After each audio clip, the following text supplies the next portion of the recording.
సరస్వతి నమః. కవి సమ్మేళనం కాబట్టి కవి మీద రాశాను. శీర్షిక ఓ కవి. కనిపించక వినిపిస్తూ, కనిపించినప్పుడు విన్నవిస్తూ, కనికరించక విమర్శిస్తూ, కల్లోలం వివరిస్తూ, అజ్ఞానులకు కనువిప్పు కలిగిస్తూ, విఘ్నులతో విజ్ఞానపు సమ్మేళనం సాగిస్తూ, హృది మదిలో మెదిలిన భావనలు, ఎదపొదలో కదిలిన స్పందనలు, కవిత, కథ, నవల, నాటిక ఏదో మరి. గదిలో, నదీ తీరంలో, ఉద్యానవనమో ఎక్కడో మరి.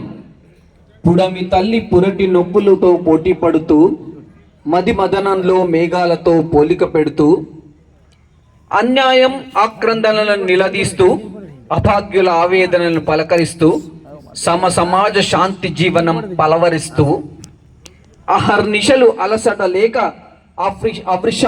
అవిశ్రాంతంగా విసుగనేది లేనే లేక, కలం కాగితాలు ఆయుధాలై, వాస్తవాలలో ఊహలలో ఊగిసలాటమై, కనిపించక కవిని మించక యుద్ధమై, నవ్య సమాజ జీవన సాధనకై రవివోలే జ్ఞాన విజ్ఞాన వినోద కిరణాలను ప్రసరిస్తూ, విశ్వ మానవ కమనీయ కళ్యాణం ఒనగూరిస్తూ, కవి స్వరూప విరాట్ విశ్వ సాహితీ విజేతవు ఓ కవి వర్ధిల్లు, ఓ కవి వర్ధిల్లు.